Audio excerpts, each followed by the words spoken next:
Right now, somewhere in your house, there is a charger within arm's reach. There is a phone in your pocket. There is a show waiting to autoplay in 9 seconds. You are almost never bored anymore. And yet, you feel something is missing. The real answer is far stranger than a lack of entertainment. For most of human history, the feeling you call boredom did not exist the way you experience it today.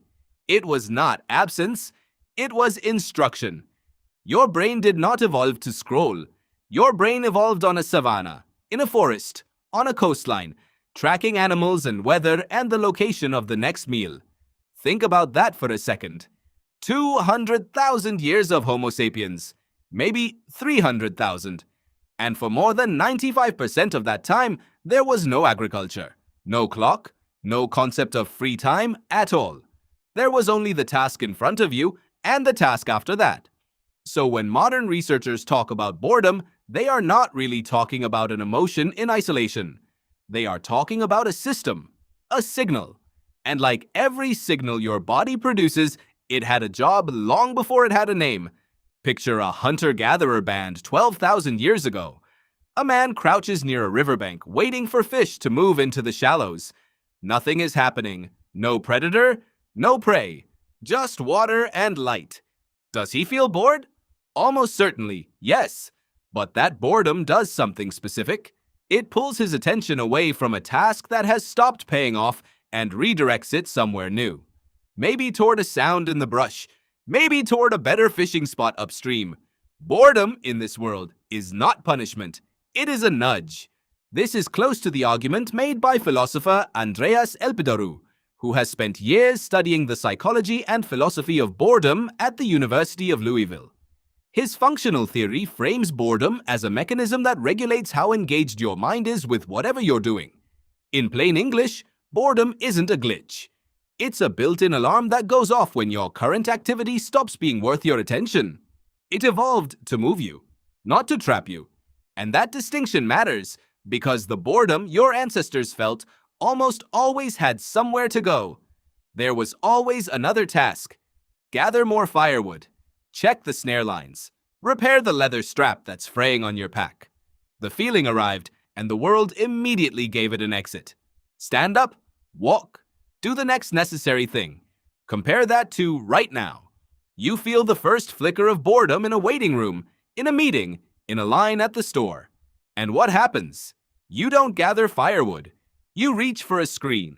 The signal still fires exactly the way it was designed to. But the exit has changed completely. Here is where it gets stranger.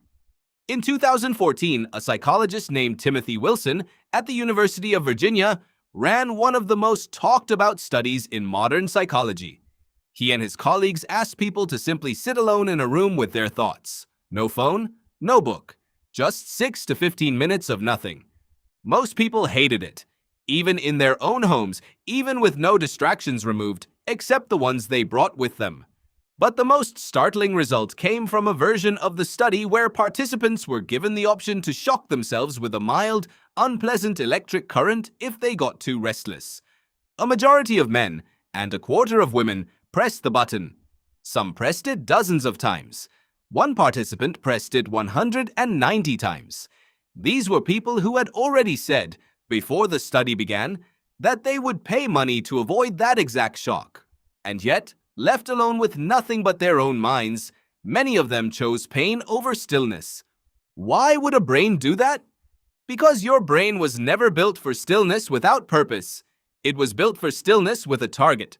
Watching the water for fish, listening for a predator in the grass. Stillness, to your ancestors, was never empty. It was full of low-grade attention pointed at something that mattered for survival. What modern life removed wasn't the stillness. It removed the target. This is the twist almost nobody talks about. You don't actually hate being still. You hate being still with nothing to track. And tracking nothing is a relatively new problem. For nearly the entire span of human existence, your environment was rich with small, constant threats and opportunities that kept your attention engaged even when your body was at rest. Modern comfort, ironically, created a kind of sensory vacuum your nervous system has no ancient blueprint for handling. Think about how strange that is. We solved scarcity, We built homes with climate control and pantries full of food and entertainment available in seconds. And the result, for a huge number of people, is a background hum of restlessness that didn't exist in the same form before. Researchers studying contemporary hunter-gatherer and forager societies have repeatedly pointed to this same idea: a mismatch between the environment your psychology was shaped by and the one you actually live in now. Some call it evolutionary mismatch. Your hardware is ancient, your environment is brand new. And boredom, that small itchy feeling, is one of the clearest places where the mismatch shows up. So what did ancient humans actually do when they were bored? They didn't binge anything. They told stories around a fire. They carved tools they didn't strictly need yet. They taught children games using sticks and stones, games archaeologists still find traces of in the layout of ancient campsites. Anthropologists who study modern hunter-gatherer groups, including groups in parts of Africa and South America that still live partially outside industrial systems, have documented this same pattern. Idle time tends to fill itself with social connection, storytelling, and small acts of craft. Not passive consumption, active creation. That's the part modern life quietly took away, not the boredom itself, the response to it. Here's another layer. Boredom doesn't just redirect attention outward, it also pushes inward. Some of your most original thoughts, the ones that solve a problem you'd been stuck on for days, tend to surface not during focused work but during the in-between moments. Walking somewhere with nothing to do, lying in bed before sleep, staring out a train window. This is sometimes called the incubation effect, and it shows up again and again in research on creativity and problem solving. Your brain doesn't stop working when you're bored. It switches modes. It starts wandering through old information, making connections your focused, task-driven brain was too busy to notice. Ancient humans got this kind of wandering constantly, almost as a side effect of their daily rhythm. Long walks while foraging, hours of repetitive tasks like weaving or grinding grain, quiet watches at night around a dying fire. All of it functioned like unintentional meditation, giving the mind room to drift, connect, and occasionally produce a genuinely new idea. You, on the other hand, have engineered almost all of that wandering time out of existence. Every gap gets filled before the boredom signal even has time to do its job. You feel the first twitch of restlessness, and within seconds, a screen intercepts it. The signal fires. The exit is instant, but it's the wrong exit. It soothes the symptom without ever letting the underlying redirection happen. This might be why so many people describe modern boredom as heavier, almost stickier, than the boredom they remember from childhood summers with nothing to do. It's not that boredom itself changed, it's that the response loop changed.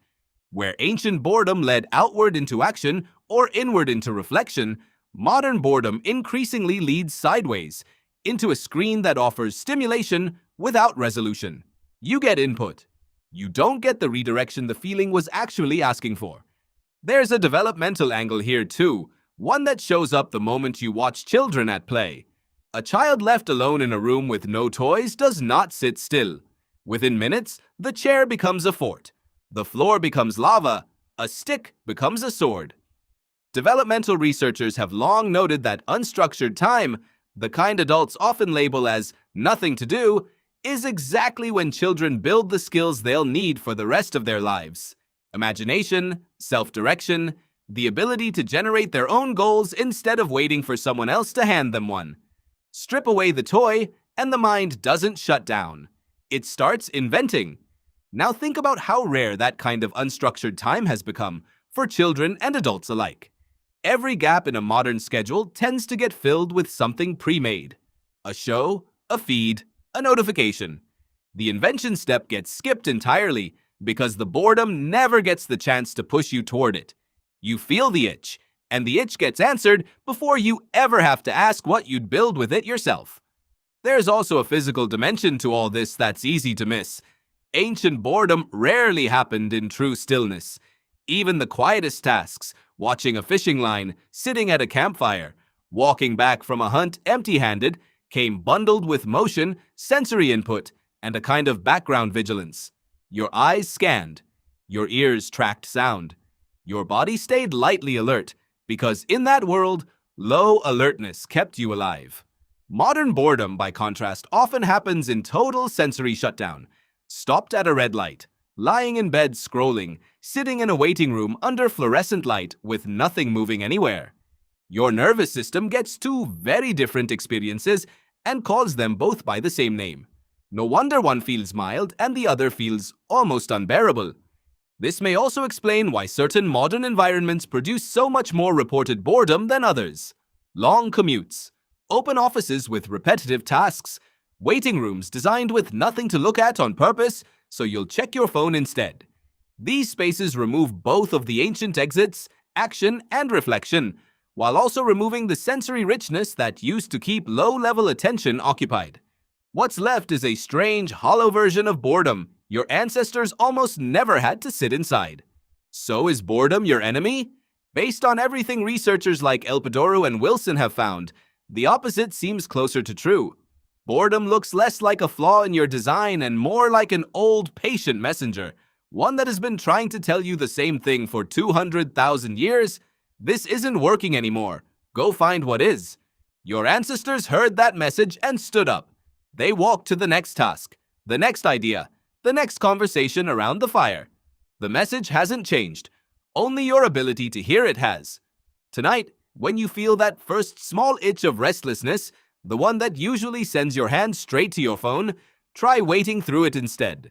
Not forever, just long enough to notice what your mind reaches for when nothing reaches back. That itch isn't a malfunction. It's the oldest instruction your brain has ever given you, quietly asking what you'd build if the next 9 seconds didn't autoplay anything at all.